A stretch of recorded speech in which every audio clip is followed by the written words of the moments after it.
Long is the way and hard that out of hell leads up to light. John Milton, Paradise Lost. As the Republicans gear up for their convention this week, the big question really is, which is the party of light as opposed to darkness? Which is the party that affirms American values as opposed to desecrating them? Now, the Democrats insist they're the party of America. One nation, under God, united in our love for America, united in our love for each other.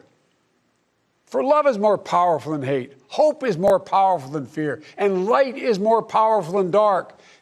They're the ones who recite the pledge. Now, I noticed that they surgically removed under God from the pledge multiple times. I pledge allegiance to the flag of the United States of America and to the republic for which it stands, one nation, indivisible, with liberty and justice for all. And this reminded me of 2012, when the idea was introduced of having God in the platform, and the reaction was this. The motion is adopted, and the platform has been amended as shown on the screen.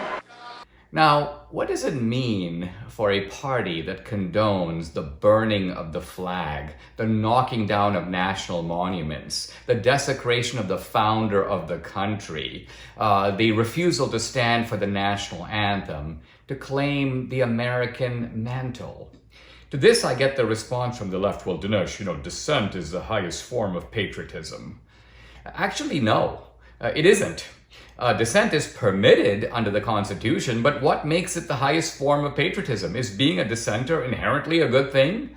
Benedict Arnold, the Tory loyalists, the Confederates, Timothy McVeigh were all dissenters. Does that mean that they were the greatest American patriots? Is some dissenter who burns the flag a bigger patriot than someone who gives their life for the country?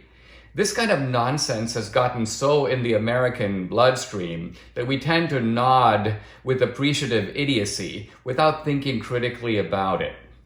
Now let's turn to the issue of light and darkness. Which is the party that is wreaking economic havoc by keeping the country on permanent lockdown, or at least is opportunistically exploiting lockdowns through the election?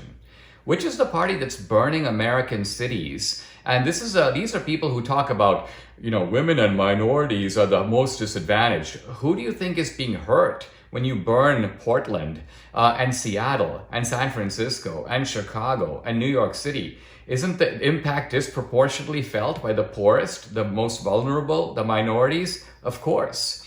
Not one word was said about that, by the way. Not one primetime word was said about it during the Democratic convention. So I think as the Republicans gear up this week, the theme should be thoughtful patriotism.